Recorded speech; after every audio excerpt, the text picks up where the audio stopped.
गीता का सार अध्याय 2 श्लोक 21 वेदाविनाशिन नित्य य एनमज्म व्ययम् कथन स पुरुषः पार्थ के घात्यति हन्ति कम। हिंदी में अनुवाद। हे पार्थ, जो व्यक्ति यह जानता है कि आत्मा अविनाशी, अजन्मा, शाश्वत तथा अव्यय है, वह भला किसी को कैसे मार सकता है या मरवा सकता है। तात्पर्य: प्रत्येक वस्तु की समुचित उपयोगिता होती है और जो ज्ञानी होता है वह जानता है कि किसी वस्तु का कहाँ और कैसे प्रयोग किया जाए।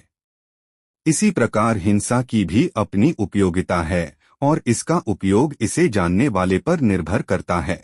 यद्यपि हत्या करने वाले व्यक्ति को न्याय संहिता के अनुसार प्राणदंड दिया जाता है, किंतु न्यायाधीश को दोषी नहीं ठहराया जा सकता है, क्योंकि वह न्याय संहिता के अनुसार ही दूसरे व्यक्ति पर हिंसा किए जाने का आदेश देता है। मनुष्यों के विधिग्रंथ मनुसंहिता में इसका समर्थन किया गया है कि हत्यारे को प्राणदंड देना चाहिए, जिससे उसे अगले जीवन में अपना पाप कर्म भोगना ना पड़े। आठ राजा द्वारा हत्यारे को फांसी का दंड एक प्रकार से लाभप्रद है। इसी प्रकार जब कृष्ण युद्ध करने का आदेश देते हैं तो यह समझना चाहिए कि यह हिंसा परम न्याय के लिए है, और इस तरह अर्जुन को इस आदेश का पालन यह समझकर करना चाहिए कि कृष्ण के लिए किया गया युद्ध हिंसा नहीं है, क्योंकि मनुष्य व दूसरे शब्दों में आत्मा को मारा नहीं जा सकता। आठ न्याय के हेतु तथाकथित हिंसा की अनुमति है। शल्यक्रिया का प्रयोजन रोगी को मारना नहीं अपितु उसको स्वस्थ बनाना है। आठ कृष्ण के आदेश पर अर्जुन द्वारा किया जाने वाला युद्ध पूरे ज्ञान के साथ हो रहा है, उससे पापफल की संभावना नहीं है। श्लोक 22 वांसासी जीर्णानि यथा विहाय नवानि गृह्णाति नरो प्राणी तथा शरीराणि विहाय जीर्णान्यन्यानि संयाति नवानि देहि। हिंदी में अनुवाद। जिस प्रकार मनुष्य पुराने वस्त्रों को त्याग कर नए वस्त्र धारण करता है, उसी प्रकार आत्मा पुराने तथा व्यर्थ के शरीरों को त्याग कर नवीन भौतिक शरीर धारण करता है। तात्पर्य: अनुआत्मा द्वारा शरीर का परिवर्तन एक स्वीकृत तथ्य है।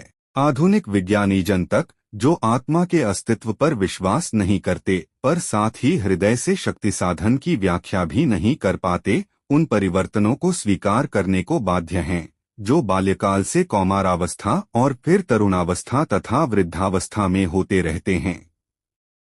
वृद्धावस्था से यही परिवर्तन दूसरे शरीर में स्थानांतरित हो जाता है। इसकी व्याख्या एक पिछले श्लोक में 2.13 की जा चुकी है। अनुआत्मा का दूसरे शरीर में स्थानांतरण परमात्मा की कृपा से संभव हो पाता है। परमात्मा अनुआत्मा की इच्छाओं की पूर्ति उसी तरह करते हैं जिस प्रकार एक मित्र दूसरे की इच्छा पूर्ति करता है। मुंडक तथा श्वेताश्वतर उपनिषदों में आत्मा तथा परमात्मा की उपमा दो मित्र पक्षियों से दी गई है, और जो एक ही वृक्ष पर बैठे हैं।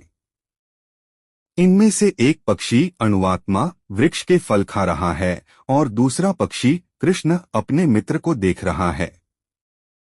यद्यपि दोनों पक्षी समान गुण वाले हैं, किंतु इनमें से एक भौतिक वृक्ष के फलों पर मोहित है, किंतु दूसरा अपने मित्र के कार्यकलापों का साक्षी मात्र है। कृष्ण साक्षी पक्षी हैं और अर्जुन फलभोक्ता पक्षी। यद्यपि दोनों मित्र सखा हैं, किंतु फिर भी एक स्वामी है और दूसरा सेवक है। अनुआत्मा द्वारा इस संबंध की विस्मृति ही उसके एक वृक्ष से दूसरे पर जाने या एक शरीर से दूसरे शरीर में जाने का कारण है।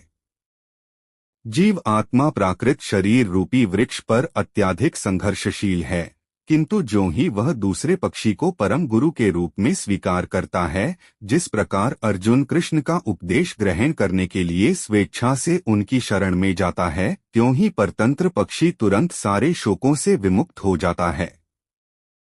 मुंडकोपनिषद 3 जनवरी 2002 तथा श्वेताश्वतर उपनिषद 4.7 समान रूप से इसकी पुष्टि करते हैं।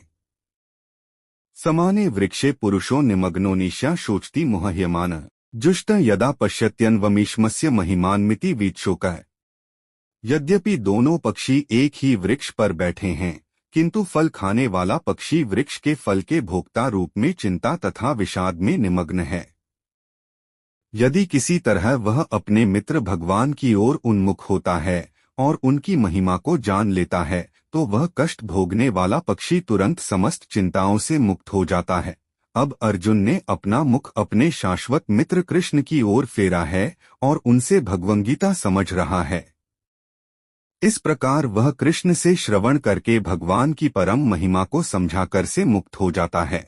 यहाँ भगवान ने अर्जुन को उपदेश दिया है कि वह अपने पितामह तथा गुरु से देहांतरण पर शोक प्रकट न करे, अपितु उसे इस धर्मयुद्ध में उनके शरीरों का वध करने में प्रसन्न होना चाहिए, जिससे वे सब विभिन्न शारीरिक कर्मफलों से तुरंत मुक्त हो जाएं। बलिवेदी पर या धर्मयुद्ध में प्राणों को अर्पित करने वाला व्यक्ति तुरंत शारीरिक पापों से मुक्त हो जाता है और उच्च लोक को प्राप्त होता है। अथ अर्जुन का शोक करना युक्तिसंगत नहीं है। श्लोक 23। नैन छिन्दन्ति शस्त्राणि नैन दहति पावकः न चैन क्लेद्यन्त्यापो न शोष्यति मारुतः। हिंदी में अनुवाद। यह आत्मा न तो कभी किसी शस्त्र द्वारा खंड खंड किया जा सकता है, न अग्नि द्वारा जलाया जा सकता है, न जल द्वारा भिगोया या वायु द्वारा सुखाया जा सकता है। तात्पर्य: सारे हथियार तलवार, आग्नेयास्त्र, वर्षा के अख, चक्रवात आदि आत्मा को मारने में असमर्थ हैं।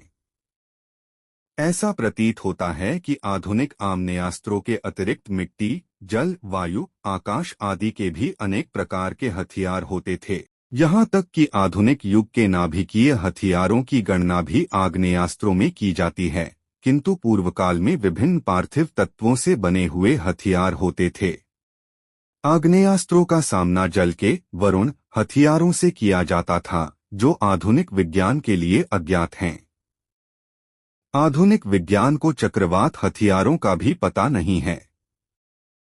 जो भी हो, आत्मा को न तो कभी खंड खंड किया जा सकता है, न किन्हीं वैज्ञानिक हथियारों से उसका संहार किया जा सकता है, चाहे उनकी संख्या कितनी ही क्यों न हो। मायावादी इसकी व्याख्या नहीं कर सकते कि जीव किस प्रकार अपने अज्ञान के कारण उत्पन्न हुआ और तत्पश्चात माया की शक्ति से आवृत हो गया। नहीं, आदि परमात्मा से जीवों को विलग कर पाना संभव था, प्रत्युत सारे जीव परमात्मा से विलग हुए अंश हैं।